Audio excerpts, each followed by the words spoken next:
In order to properly understand the role of the core, we need to kind of see what the spine actually looks like. So we have Mr. Spine here, and we're going to take a look at the structure and the function of the spine. We have three regions of the spine. The cervical region, which is curved like this a little bit, the thoracic area, which is normally curved a little bit like that, and the lumbar, which will be curved this way. So as we go down, we get thickening as more weight is added. It has to compensate for the weight of the body, so they get thicker, and there's definitely a lot more pressure on the discs here, which is one of the main reasons why the injuries will normally happen here. Sometimes it happens also in the cervical area. The role of the spine is to provide support. It can move a little bit, although we say that the main motors of the body are the shoulders and the hips. There is a little bit of motion that will come from the spine, lots of rotation, specifically from the upper region. There's not so much rotation that's possible in the lower spine. That has to do with the structure of the vertebrae themselves. So if you were to look a little bit at, say, like a thoracic vertebrae, you can see that there's little facets between the two that are kind of parallel. And what that allows is lots and lots of rotation.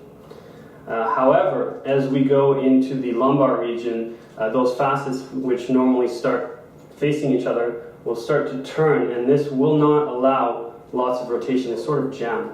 And one of the injuries that people will have will be facet osteoarthritis, which is just these areas here will get inflamed and eroded from just being jammed against each other through rotation. The role of the core we talked about is stabilizing the spine.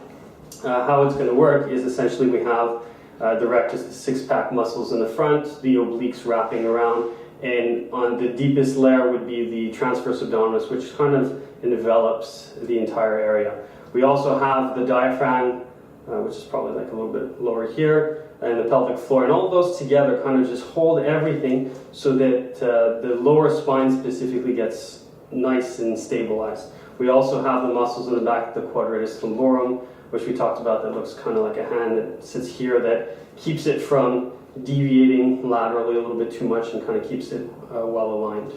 One of the more common injuries is the disc herniation, which Mr. Spine has one of them here.